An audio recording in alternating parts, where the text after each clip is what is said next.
People are waking up and understanding that we can't go on as we have. It's not an issue or a challenge for just one person or one company. It's a global matter that we have to face together. Because we are importing 70% of all our greens into Sweden. So Sweden is really behind in growing stuff. What gives me joy in my work is facing challenges. And I enjoy even more facing them as a team.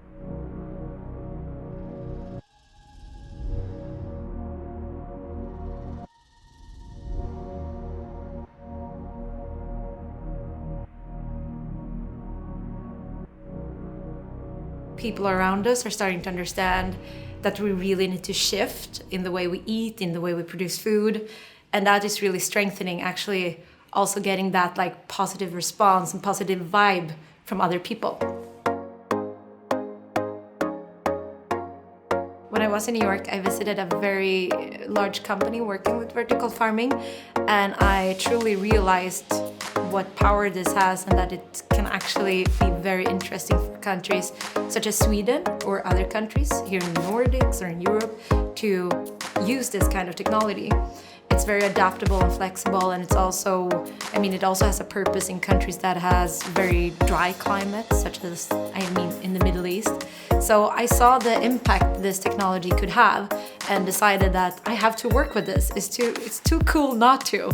And after that, I started thinking about how to bring it to Sweden, but it was definitely in New York that it got ignited by the things that I visited there.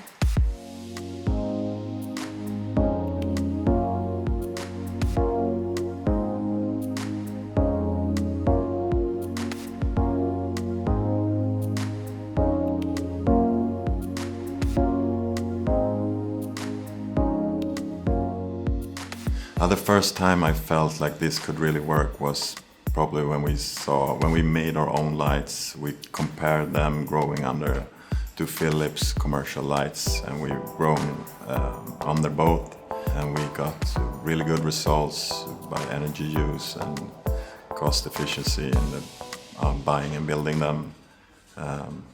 That made me believe.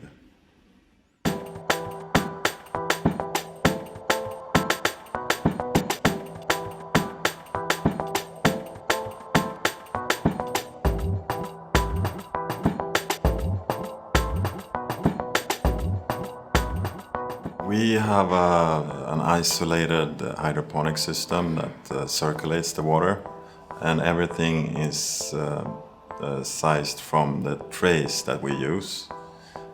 So the water system goes through the trays and in a gravitating way. So they go from tray to tray to tray, and the trays roll on rollers. So we don't have any motors or so it's a gravitating hydroponic system.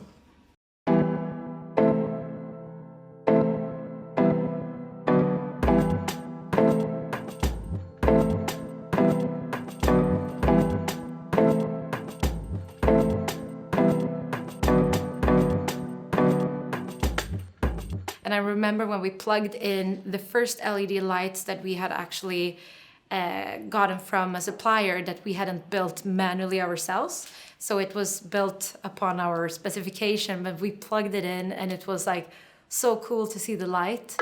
There was another time where we painted the entire floor in our little space we had, and we thought it was so beautiful and it looked really nice and shiny.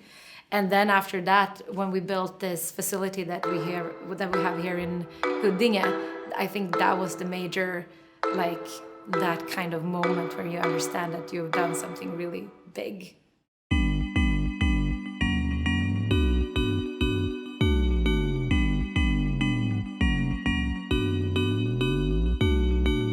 We look back on the days when we were 3 co-founders in a basement in south of Stockholm, and we had other jobs, and we did this evening time and had dreams about building something big and truly impactful. And now we're standing here and we can look at what we've done and what we've created, and we've only taken a few steps, and have already come this far. So it's gonna be cool to see what we do in the future.